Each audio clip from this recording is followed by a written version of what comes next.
Hey, here are 5 stupid things I've noticed since last time. Ray Lewis's shameless god dropping. Yeah, Ravens won the Super Bowl! Ray Lewis gets to retire in championship glory. Didn't care, didn't watch. But even someone as allergic to the NFL as I am couldn't help but notice the way Ray Lewis name-dropped the almighty creator of the universe every time he saw someone pointing a camera at him. He said that accusations before the big game of him using performance-enhancing drugs were the work of the devil. He said that his own personal success, which he attributes, of course, to the intervention of God, is proof that he is innocent of the murders with which he was charged in the year 2000. And after his team won the Super Bowl, he declared, "If God is with you, who can be against you?" I guess you haven't gotten to that blessed or the meek bit yet, huh, Ray? Boy Scouts stall on dealing with ban on gays. 2 weeks ago, the Boy Scouts of America abruptly announced that it was considering repealing its long-standing ban on openly gay scouts and scout leaders. Then last week, they chickened out and announced that they were pushing that decision back to their annual national meeting in May. So I guess we all just wait 3 more months to see if the Boy Scouts... I mean, do you really think they could lift that ban? And if they did, would that mean that I have to stop taking the piss out of the Boy Scouts at every opportunity? No, wait. What am I talking about? Whether they let gay people in or not. Boy Scouts are still going to be obnoxious, entitled little pricks. So, I got no worries. U.S. Postal Service to end Saturday deliveries. No first-class mail delivery on Saturday come this August. But you know what? I don't blame the Postal Service. I like the Postal Service. I blame Congress, which in 2006 passed a law requiring the Postal Service to pre-fund 75 years worth of retirement benefits at an annual cost of $5.5 billion. The Postal Service is currently billions of dollars in debt, and it plans to close hundreds of processing plants and cut tens of thousands of jobs.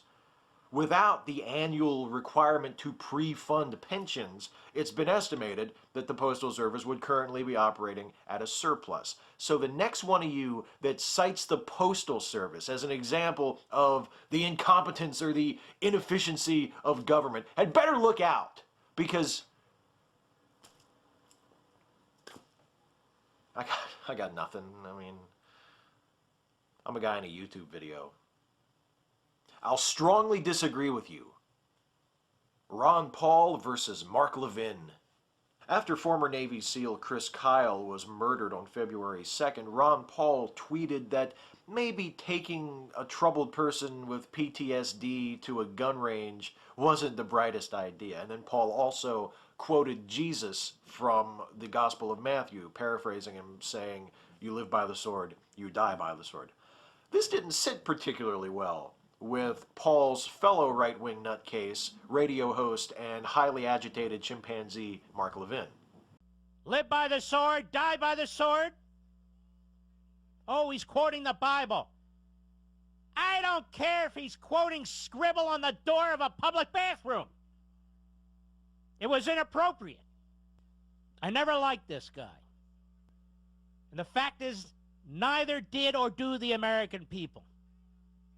Because despite all the attention, all the headline grabbing, all the debates, all the rest of it, the man could never get more than a few percentage points when it came to the vote. You know, as strange as it feels to say, Mark Levin is right. Ron Paul is just being a dick there. I mean, yeah, after the guy flips out and murders 2 people at the gun range, anybody can say, you shouldn't treat PTSD by taking people to the gun range. No shit, Sherlock. But apparently Chris Kyle had done a lot of work with troubled veterans these last few years.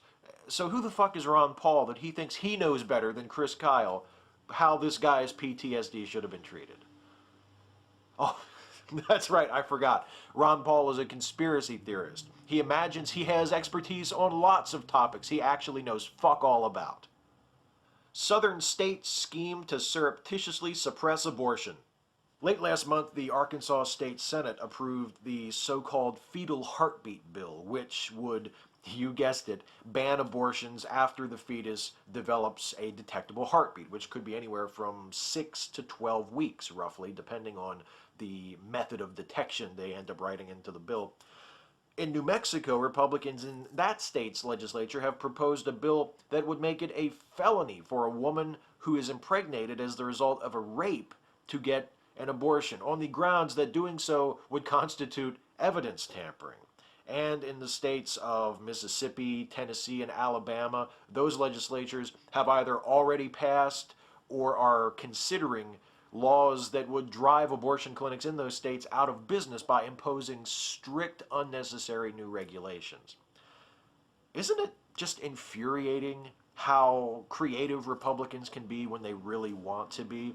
I mean, think about it. How do you ban abortions when the Supreme Court of the United States has ruled that access to an abortion is a constitutional right? It would seem impossible to me, but these Bible-thumping bastards just don't give up.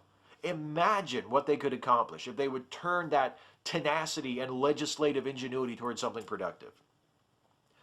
Do you think maybe we could convince them that assault weapons cause abortions? No, that would never work. Then they would all just turn pro-choice. No. I'd take what I could get. The hardest part is only picking 5. Catch you next time.